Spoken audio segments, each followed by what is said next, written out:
Thank you so much, Representative-elect Friedman. Now, coming back to the East Coast from President Biden's home state of Delaware, it is my honor to introduce the trailblazing Representative-elect Sarah McBride.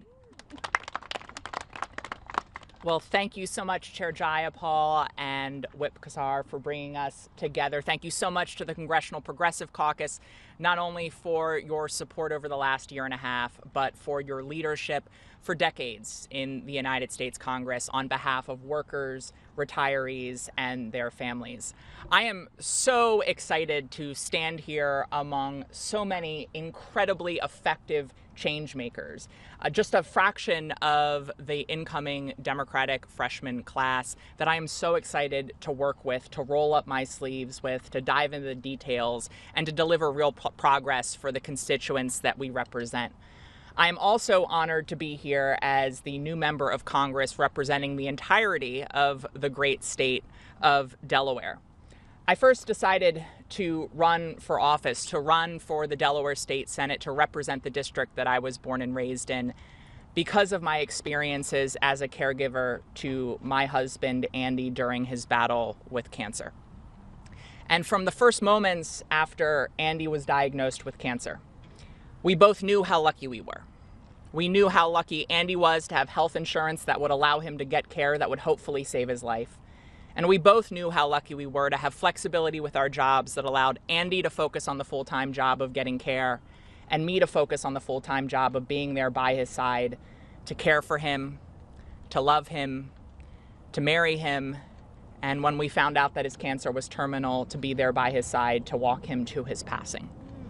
And I decided to run for office because up until his last breath, both of us knew how lucky we were. And I do not believe that in the wealthiest, most developed nation on earth, that time and that ability to get care should be a matter of luck. I believe it should be the law of the land. And I am proud that during my time in the Delaware State Senate, I brought Democrats and Republicans together to pass paid family and medical leave and to secure the largest investment in our state's Medicaid program since so many of these leaders in the Congressional Progressive Caucus passed the Affordable Care Act back in 2010.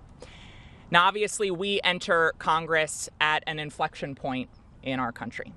And I think all of us standing here are prepared to protect our progress as a nation. But I know we didn't run for office, we didn't run for the United States House of Representatives just because of what is at risk as we move forward. We ran because of what is possible. And we here in the Congressional Progressive Caucus know that it is possible to build an America where every patient is able to get quality, affordable health care, where every family can secure affordable housing and affordable child care. We know it's possible to protect reproductive freedom in red states and blue states alike. And so I am proud to stand here to represent the greatest state in the union, to stand with these incredible members of Congress now and in the years to come. And just one thing I want to say that I really appreciate about the Congressional Progressive Caucus is their ability to both live and demonstrate that our destinies are inextricably linked, that all of the policies we fight for are connected. They reject the false distinction in our politics that tries to separate economic issues and social issues, because they recognize that you cannot have equality for all if you have an economy that only works for the wealthy few. But you also cannot have an economy that works for everyone if even one person is kept out of a job because of prejudice or discrimination.